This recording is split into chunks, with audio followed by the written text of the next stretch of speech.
আসসালামু আলাইকুম দর্শক। পরিস্থিতি ঘোলাটে দেখছে বিএনপি, এই শিরোনামে যুগান্তরের একটি রিপোর্ট। মিত্রদের নিয়ে কনভেনশন ডাকার পরিকল্পনা, অর্থাৎ বিদ্যমান পরিস্থিতিতে বিএনপি সমমনা মিত্র বা সহযোগীদেরকে নিয়ে একটি কনভেনশন ডাকার পরিকল্পনা করছে। তাতে বিদ্যমান রাজনৈতিক পরিস্থিতি নিয়ে তারা আলোচনা করতে চায়। এই খবরে বলা হচ্ছে, নানা ইস্যুতে দেশে তৈরি হয়েছে রাজনৈতিক অস্থিরতা এবং অনিশ্চয়তা। ধীরে ধীরে সংকট প্রকট হচ্ছে রাজনৈতিক অঙ্গনে। খুব দ্রুততার সঙ্গে একের পর এক ঘটনা ঘটে চলেছে। প্রধান উপদেষ্টা ডক্টর মোহাম্মদ ইউনূস অন্য উপদেষ্টাদের সঙ্গে এক অনির্ধারিত বৈঠকে তার পদত্যাগের কথা জানিয়েছেন। এমন প্রেক্ষাপটে দেশে চলমান রাজনৈতিক পরিস্থিতিকে ঘোলাটে মনে করছে বিএনপি।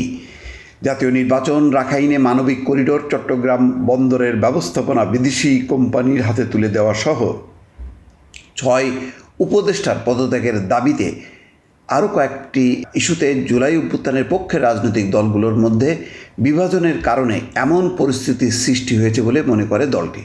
সিনিয়র নেতারা মনে করেন, এই ঘোলাটে পরিস্থিতি থেকে উত্তরণের একমাত্র উপায় হচ্ছে নির্বাচনের সুনির্দিষ্ট রোডম্যাপ ঘোষণা করা। সেই রোডম্যাপ যত দ্রুত ঘোষণা করা হবে, তত দ্রুত ঘোলাটে পরিস্থিতি পরিষ্কার হবে বলে মনে করেন নেতারা। এদিকে চলমান পরিস্থিতি নিয়ে দুদিন ধরে মিত্র রাজনৈতিক দলগুলোর সঙ্গে কথা বলছে বিএনপি। এর মধ্যে কোনো কোনো দলের সঙ্গে সরাসরি বৈঠকও করেছে দলটি। একটি সূত্র বলছে, 2-1 দিনের মধ্যে মিত্রদের সঙ্গে একটি বৈঠক হতে পারে।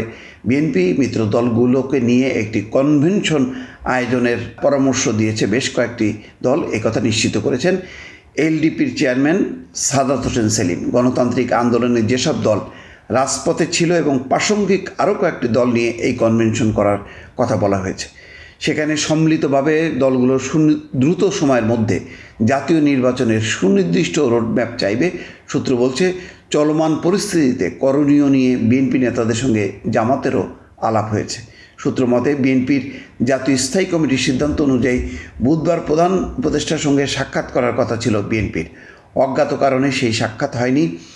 এরপরও কয়েক দফা সাক্ষাতের চেষ্টা করা হলেও প্রধান উপদেষ্টার সাক্ষাৎ পাওয়া যায়নি।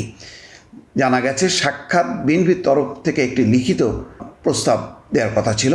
প্রধান উপদেষ্টার সঙ্গে ওই সাক্ষাৎ না হয় গুলশানে, বৃহস্পতিবার গুলশানে দলের চেয়ারপারসনের কার্যালয়ে সংবাদ সম্মেলন করে দলের অবস্থান তুলে ধরে দলটি। সেখানেও একটি সুষ্ঠু, অবাধ এবং নিরপেক্ষ নির্বাচনের কথা বলা হয়েছে এবং চলতি বছরের ডিসেম্বরের মধ্যে সংসদ নির্বাচন অনুষ্ঠানের জন্য একটি রোডম্যাপ দাবি করা হয়। সূত্র বলছে, জামাত ইসলামীর তরফেও বারবার সর্বদলীয় বৈঠক আহ্বান করার জন্য প্রধান উপদেষ্টার তাগিদ দেওয়া হচ্ছে, কিন্তু কোনো অনুরোধেই তিনি সাড়া দেননি।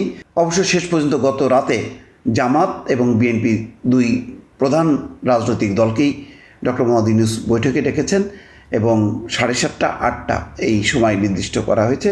এই সময়ের মধ্যে তারা আলোচনা করবেন। এই আলোচনার পরেই আসলে ভাগ্য নির্ধারিত হবে।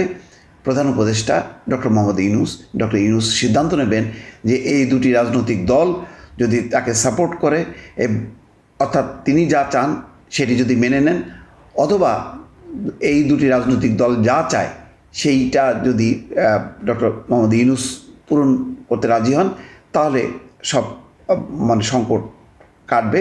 কিন্তু ডক্টর মোহাম্মদ ইউনূস যদি সেই ডিসেম্বর থেকে জুন এই ধরনের একটা ভাসমান রোডম্যাপের কথা তুলে ধরেন, তাহলে সংকট থেকে যাবে। এটা বিএনপি মানবে না এবং এটি যদি তাই হয় শেষ পর্যন্ত, তাহলে ডক্টর মোহাম্মদ ইউনূস হয়তো রিজাইন করতে পারেন। আবার এমনও হতে পারে নাটকীয়ভাবে যে জামাত এবং বিএনপি দুই পক্ষই যদি একটা সুনির্দিষ্ট তারিখের কথা বলেন এবং ডক্টর মোহাম্মদ ইউনূস যদি সেটা মেনে নেন, তাহলে তো আজকে রাতের মধ্যেই অনেক বিষয়ের ফয়সালা হবে এবং যে অনিশ্চয়তার কালো মেঘ ধীরে ধীরে জমাট বাঁধছিল সেটি হয়তো পরিষ্কার হয়ে যাবে। দর্শক ভালো থাকবেন, আল্লাহ হাফেজ।